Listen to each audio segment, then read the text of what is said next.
everybody, and welcome back to my channel, and welcome to today's video, which is finally going to be a reading wrap-up. I have not done one of these since March, so I have 3 months to catch you up on. So this video is going to be long, and I'm going to be talking about a lot of books.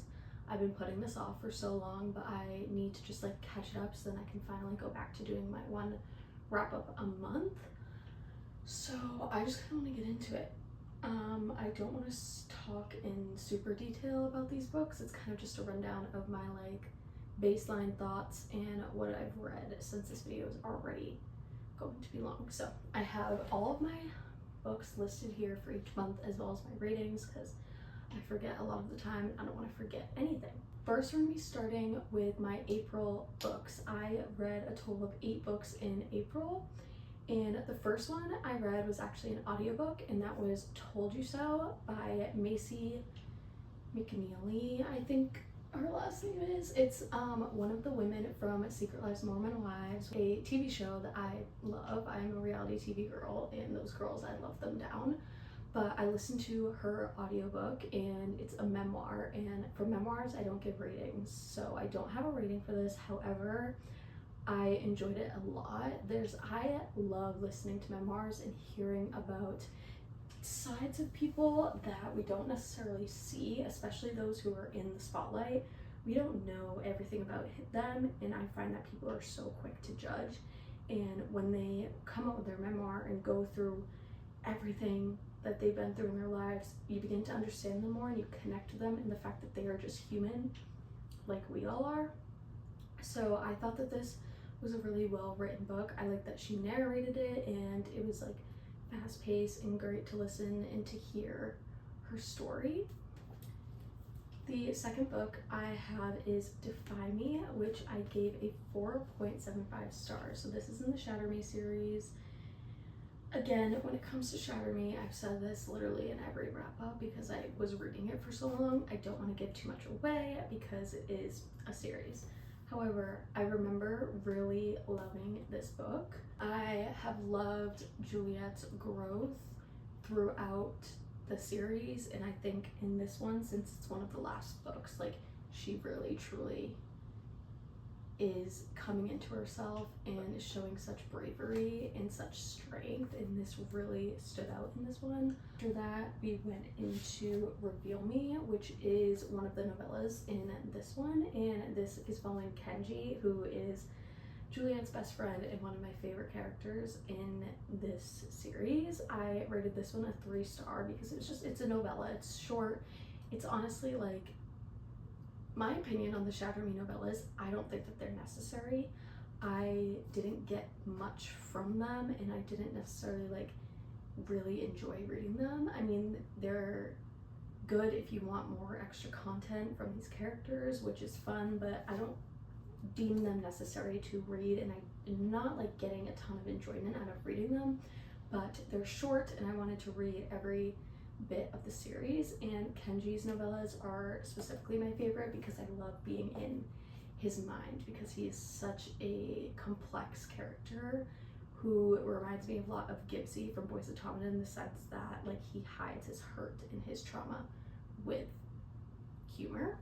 Next book I read was Imagine Me, which I gave a 3.5 stars. This is the official final book in the Shatter Me series besides the novella that comes after, and I remember enjoying this but just not being super like wowed by it. I found that like everything seemed super rushed, or like they're fighting against this new government, the reestablishment, right? And it just seemed so easy the way that it was went about, because we go through this 10-book series of trials and tribulations and watching different characters go through these things, trying to navigate this government and attack them, and then it all just like ends so abruptly, it seems, with just like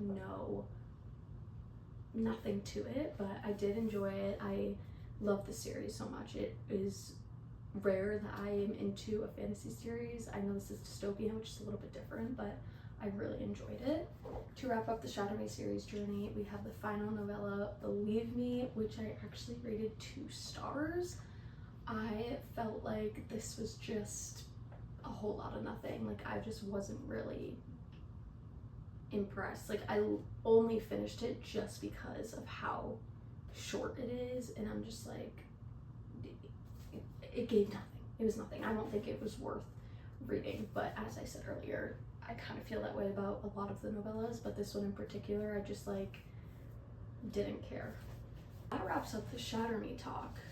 Finally, since I've been talking about it in my wrap-ups all damn year. The next book I want to talk about is, I did listen to another memoir on audio, and that is Give Them Lala, which is Lala Kent from Vanderpump Rules' memoir. I was really on an audiobook kick, and when it comes to audiobooks, I personally like to listen to memoirs or nonfiction. I find that for audiobooks, those are what I digest the best, and I listened to Give Them Lala because I love Vanderpump Rules and wanted to get more into Lala's story. Again, no rating, kind of the same thing with Macy's book. I liked diving deeper into what these girls have went through behind the scenes of filming on reality TV and like what necessarily isn't shown. One thing I was kind of like upset about is that this book was written pre her and Randall Emmett's divorce, and I would have loved to hear her experience going through all of that and her growth to like how she is now. So I feel like maybe she will write another book about her life after her divorce. The next book I read was on Kindle Unlimited, and that was Close to You. And this book I found on Mariana's channel, and she said that it reminded her a lot of Johnny and Shannon, and I was like, absolutely yes. So I picked it up and I ended up really liking it. I gave it 4 stars, and it's gonna be kind of an interconnected standalone series similar to Boys of Tommen, and I think it just got, there's a fuzz. It just got traditionally published. The book follows Milo and Ashby, and Milo is mute. She went through a lot of trauma from her her biological father, and it ended up making her mute. So she does not speak, and she's into a foster home after something really traumatic happens, and that is where she meets Ashby, who is one of the sons in the foster home. We kind of just follow them getting to know each other and getting along, and Ashby is one of the only people who truly like understands her and gives her the time of day, and we follow like their love story. And it's very similar to Boys of Tommen and Johnny and Shannon in the sense that like we have a really broken female main character who's been through so much and has never been understood, and then introduce like this guy who walks into her life and like gets her like no one else ever has. And that's something that like I love to see in a book, and their relationship was just so special to me. I know some people are like iffy about the whole like they're siblings, but like she literally was enough. Like she literally just moved into the house and is being fostered. They're not siblings, they didn't grow up together, they're not blood related. Like, so if you can get past that and mature a bit, you'll love this story. Check your trigger warnings. Very emotional, very traumatic, but it was just so, it was so good. Honestly, thinking about it now, like I feel like I could bump the rating up, and I'm so excited for the other books. I have no idea when they're coming out or if they've been announced or anything, but that is so good. It's on Kindle Unlimited too, so pick it up. The final book I read in April was The Bell Jar by Sylvia Plath. This I rated a 1 star. I know. This is a widely loved like classic novel, and I bought it because I wanted to get into more like modern classics slash branch out genres slash like read more like intelligent literature. Like I don't know, like obviously reading is reading, and as long as you're reading, it doesn't matter what it is that you're reading. How many times did I say reading? But like I kind of wanted to get into older stuff and kind of the classics that everyone raves about. So I tried The Bell Jar, and it was just a miss for me. I don't know. If you haven't heard of this before, we're following Esther, and she is like going insane, and we're following her point of view as she deteriorates more and more mentally. And I honestly don't even remember a lot from this book. I just remember being really bored and kind of it missing the mark for me, and maybe this is a me problem in the sense that I didn't understand the point or like what was being said, and it didn't like click in my brain. I don't know, but I just am one of those people who really did not enjoy this. Maybe if I'm feeling fancy in the future, I'll give it another try, but as of right now, it's a 1 star for me. My April wrap up. My back is killing me right now sitting like this. I'm trying to fix my posture, but I'm in bed. I have nowhere I can go to film and like sit down with you guys. Usually I do it on my floor, but it always hurts because I sit like on my legs, like whatever. But I thought we'd take it to the bed today for this long ass fucking wrap up. May. May was a big month for me. I read 11 books total, and this is not all of them. A lot of them are on Kindle Unlimited. First book I read in May was How to Kill a Guy in 10 Dates, and I gave this one 2 stars. Now, I DNF'd this with like 60 pages left, so I'm counting it as me reading it, and I did give it a rating because like I knew enough to know how I feel. I also skimmed the end.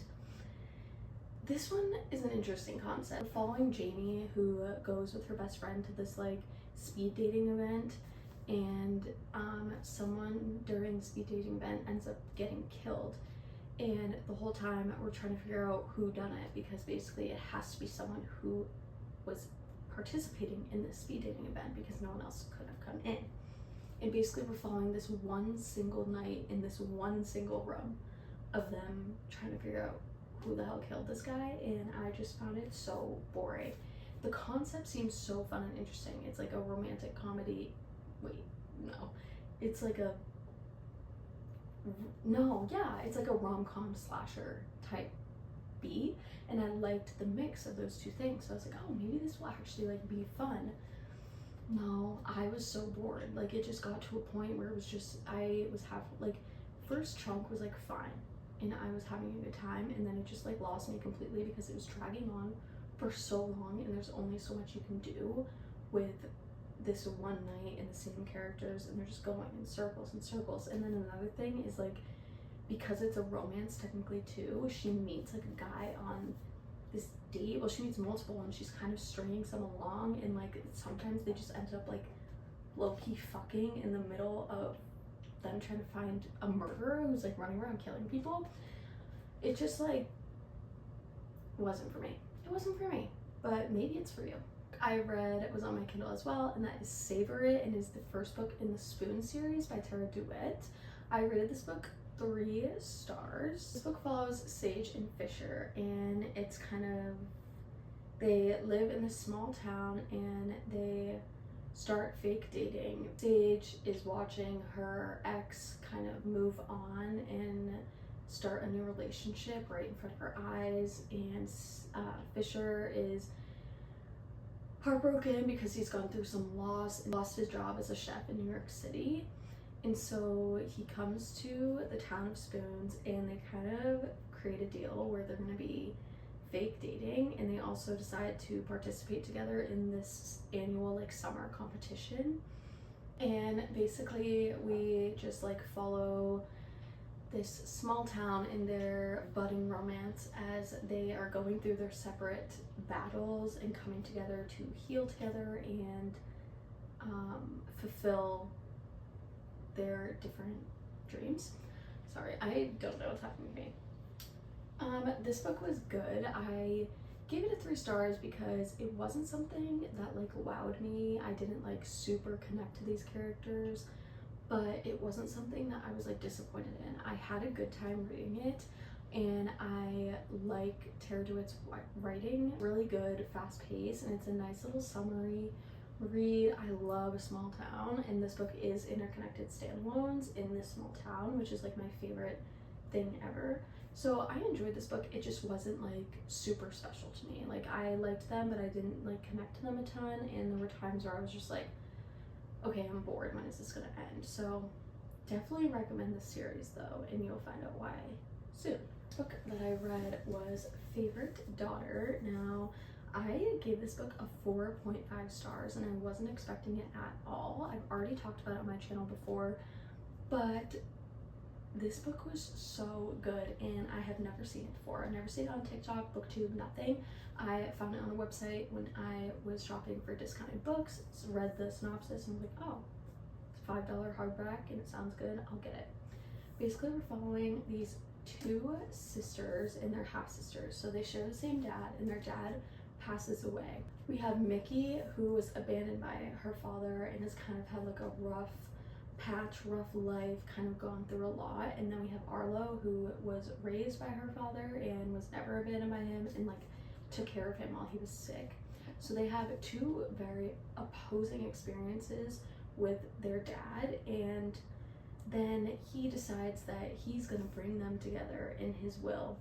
And the only way that they could get this fortune that he left behind is if Arlo, who's a psychologist, is Mickey's psychologist.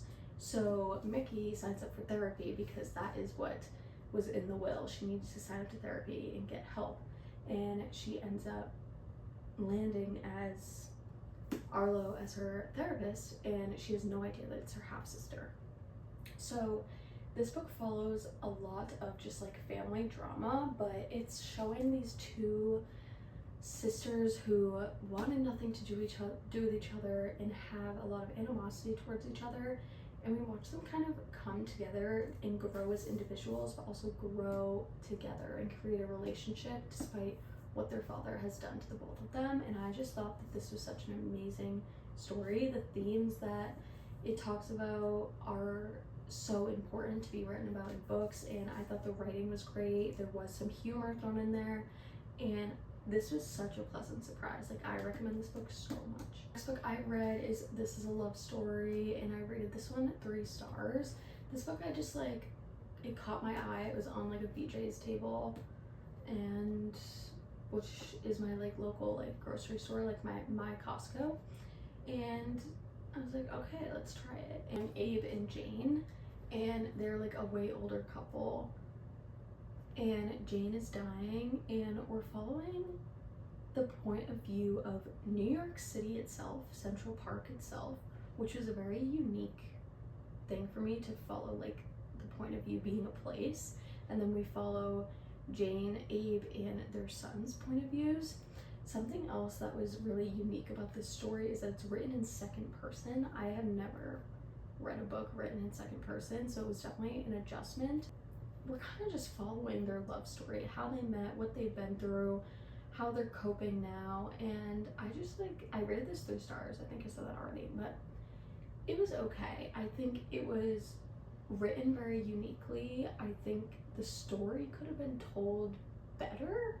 I think the whole second point of view, it all kind of took me out of it, and it just like was very meh to me. I read it, it's super short. I read it during a 24-hour readathon, and I read it super fast, so it's definitely fast paced. It just like, it's not very memorable, and it didn't really stick out to me. The book I read was on my Kindle, and that is The Predator by Runix, and this is a dark mafia romance. It's the first in the Darkverse series. I wanted to give it a try because I would like to expand my horizons into dark romance and mafia specifically. And I rated this one a 3.75. And basically we're following Tristan and Marana, who are in opposing mafia families, and they like despise each other. It's an enemies to lovers, and then they end up having to pair up together to solve this like years-long mystery and like kind of prevent almost like a war between the families. And I liked this one. It wasn't like anything great. I enjoyed this one. I liked that it wasn't like too dark, but I also liked that it was just dark enough, and it was different from what I usually read. And like, I had full intent of continuing the series, and then I started The Reaper and I put it down and never picked it up again.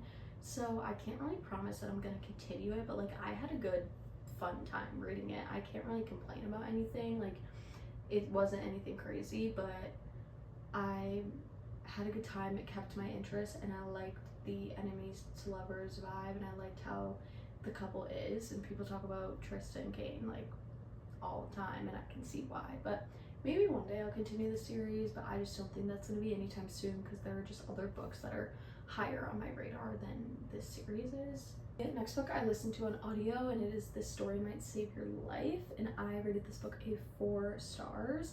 This audiobook is really good because we're following 2 podcasters. The woman, I forget her name, goes missing. So we're following we're doing a past and present timeline while also getting snippets of the podcast, and it was really cool to listen to podcast episodes on audio. I thought that was a really cool touch. And they're basically, her podcast host is trying to figure out where she is and where her husband is. And we're kind of following the dynamic between the 2 podcasters as well as her husband, and it's unveiling a lot of secrets and mystery, and Benny is just trying to solve this as it's also sort of getting pinned onto him. And this was a really fun mystery. Like, I had a great time listening to this. I thought the twists were perfect. I thought the writing was great. The audiobook especially was awesome. And I had a great time listening. And usually when I'm listening to audiobooks that aren't memoirs, I struggle to follow along. But this one was perfect. It's a reread, and that is Every Summer After. I haven't read this since it came out, so honestly all of it was gone from my brain. I rated this a 4 stars, and I read it so that I could watch the show that came out, and I watched 2 episodes of the show and hated them with all of my soul, and I'm not continuing. I hate the show. Like, I'm sorry to break it to you, but it's trash. Like, Prime didn't do their big one with the show, and it's not like even a casting problem or anything. Like, they just changed so much about it, and it's just like, it was boring me. But we're talking about the book. This book is a second chance romance, and it's following Sam and Percy, and every summer they would hang out together at the lake where they both have summer houses, and we follow a past and present timeline. We introduce them as kids as they become friends and eventually burst into lovers, and then something happens and they don't talk for 10 years. So then they reunite and they have to unpack everything that went on and rekindle that relationship. This book is fun. Like, I gave it 4 stars. Honestly, I feel like I would bump it down a little bit lower. I don't know. It was a fun summer read. Like, it kept me entertained. The summer vibes were on point, and there's like nothing I really dislike about this book, but it wasn't anything super special. I do like their relationship, and I love a friends to lovers second chance like type read, but this book is a lot like Love in Other Words, and in my opinion Love in Other Words is better. It's almost like copy and paste. If Love in Other Words and Summer I Turned Pretty had a baby, it would be this. And I remember when I first read it, I hated it just because Love in Other Words was fresh on my mind, and it's one of my favorite books of all time, and I was like, this is literally copy and paste. But rereading it now, I enjoyed it. The book is another reread because I'm in my Boys of Tommen rereads right now, and I read Keeping 13, which is obviously a 5 stars. The painful of the 2 Johnny and Shannon books. Of course I love this. If you haven't heard of this series, it's a Boys of Tommen series. It's the best thing to exist ever. And the first 2 books follow Johnny and Shannon is someone who goes through a lot at home as well as at school. She goes through a lot of trauma and abuse and all the things, and once she moves to a new school, she meets Johnny, who is the rugby player, and he's like the top-notch like jock athlete, and they like have this connection, and it's just following their love story while also going through their personal struggles and personal lives. And like, this series means the absolute world to me. Like, nothing will ever beat it, and if you learn anything from me, it's read Boys of Tommen, please. It is The Night We Met by Abby Jimenez. This is her new release, and I rated this a 4.5 stars. I actually really enjoyed it, which is an unpopular opinion, but I just love Abby Jimenez. Like, she has never done me wrong. Her writing is so good. Her characters and their banter is so well, and she has so much humor embedded in these stories she tells that like I'm actually laughing out loud while also learning about these characters and their struggles. And she has a talent of getting deep and exploring those deep topics while simultaneously making you laugh and adding some humor in it. this one was very different, and it was definitely a difficult story to write and to navigate correctly, and I think that she did it really well. Larissa and Chris, and Larissa is currently dating Chris's best friend. And Chris's best friend, Mike, is not treating her the best. He's having some struggles in his personal life, and it's definitely reflecting on the relationship, and he lets Larissa down in a lot of ways and just is not a good boyfriend to her. And Mike is always calling Chris to kind of like step in and help Larissa and save her in all these situations, and it's always Chris that's there. And we meet Chris, and Chris and Larissa start kind of spending more time together, whereas Mike and Larissa aren't. And we end up following Chris and Larissa's budding romance. So it's very messy, very messy.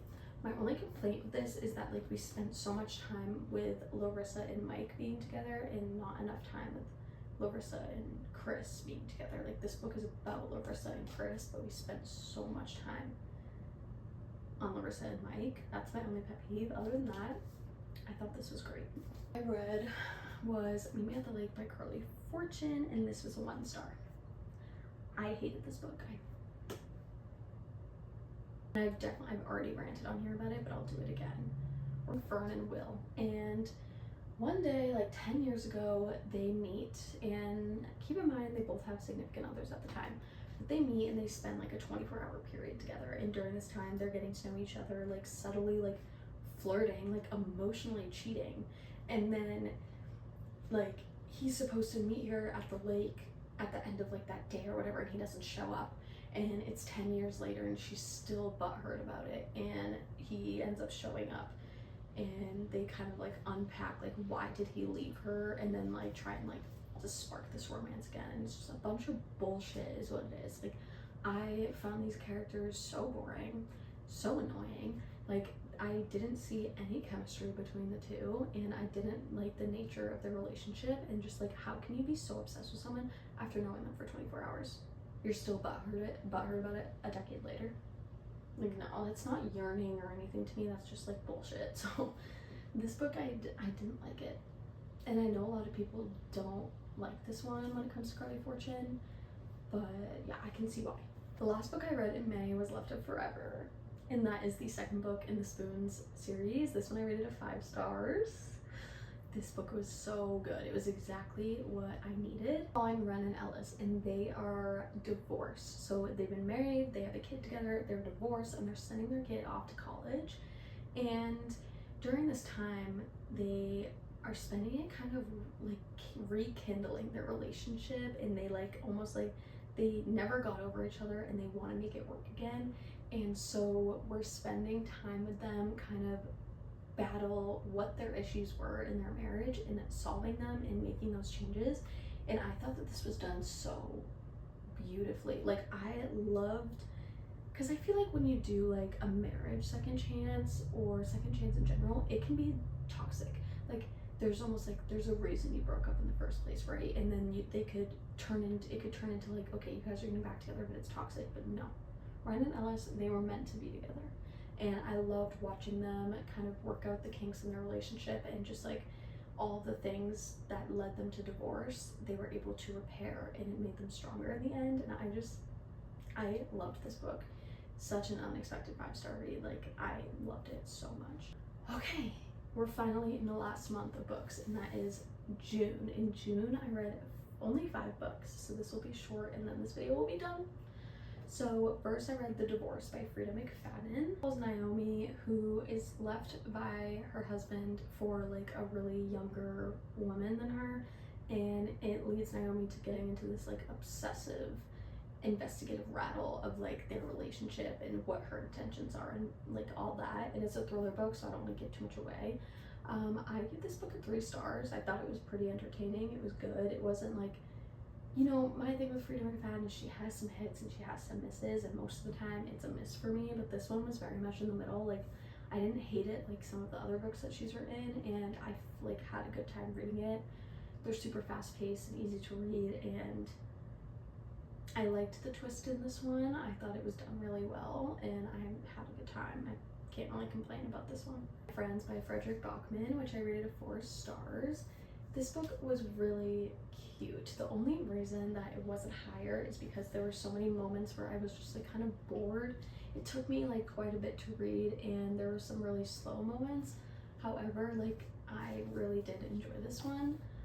We're following Louisa, and she has this painting that means like the world to her and her best friend who has passed away, and her dream was just to see this painting in person at the gallery. And so she goes and she sees it, and it's like a painting of a bunch of friends at this lake. She ends up meeting the author, who is like behind like in an alleyway, and he's like homeless, and like his life kind of did not go to plan, and he ends up passing away. And so his best friend, one of the guys in the picture, was like, hey, like he wanted you to have this, and it is the painting from the gallery. And so we follow I think his name's Ted. I feel like his name's Ted, but I'm not sure. But we follow that best friend and Louisa together as they travel around, and he tells her the story of this friend group and how they came about in each their individual experiences and how the painting came about. And we just learn about this friend group, and it has such valuable messaging about friendships and heartbreak and trauma, and I just thought that this was such an amazing book. Anything Frederick Bachman writes has been amazing. Like he just has a way with words and with spreading such amazing messages in his stories. The next book I read was Funny Story by Emily Henry, and I rated this one a 3.5 stars. This one we're following Miles and Daphne. Daphne was going to be married, but actually her husband ends up dating Miles's girlfriend, and now Daphne's left like homeless and with nothing, so she ends up moving in with Miles because she needed a place to stay. So at first they kind of like didn't like each other, but they both had an understanding with each other because they went through the same experience, and it's kind of like just a friends to lovers story. And I liked this one. Something about Emily Henry is like none of her books like wow me like I feel like they do everyone else. Beach Read is a 5-star for me. It is one of my favorite books, but that's the only one that's really stuck with me. So this was good, and it was entertaining, and I had a good time with it. I like her writing style, I liked the stories she tells, but there were just times where I was kind of bored and it didn't stick out to me. I read was Hat Trick, and this is in the DC Stars series. It is the 4th book, and I rated this one a 4 stars. Following Riley and Lexi, and Riley ends up facing a really traumatic injury that ends his hockey career, and he ends up losing his leg because of it. And Lexi is the athletic trainer for the team, and so she is kind of helping him navigate this whole life change and new lifestyle he has to live. He's helping him physically, but also trying to be there for him mentally, as this is very challenging for him.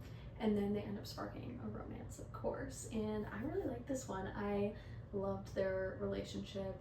I just love all of the couples in these books. I think they all mesh so well, and I love that Chelsea Quarto like deals with deep topics and embeds them into the romance, and it's all just very raw and real. And the last book I read in June was Talking at Night, and this one I rated a 3.75 stars. This one was unique, I'd say. It's written like normal people, so if you like normal people, you'll like this. The stories are kind of similar, and just the writing style, there's no quotation marks or anything. Following Will and Rosie through a span of years where they just keep, you know, finding their way back to each other, and like no matter how hard they try to stay away from each other, something is bringing them back, and it's kind of just that on and off relationship, but like them not knowing how to navigate it correctly, and that's why it's kind of like normal people. I liked this one. I think it wasn't what I was expecting going into it, so it kind of caught me off guard a little bit. And I read Normal People, but I don't remember it. It's something I do want to reread. I liked the writing style. I do have to get used to the no quotation marks and whatnot, but I liked the couple. It just like was kind of slow at points, and they were kind of pissing me off at some points because I'm just like, be together, like let's stop the bullshit, like be together. But I guess that's the point of the story. But yeah. Okay, I'm so sick of talking, and I'm literally in the middle of recording another video, so I'm gonna have to talk more. But that is it for my April, May, and June wrap up. Thank you for sitting through this long gap session. It won't happen again. I will do them monthly. This will not happen again. So I hope you enjoyed this video, and if you did, please like, comment, and subscribe, and stay tuned for the future videos coming. Thank you.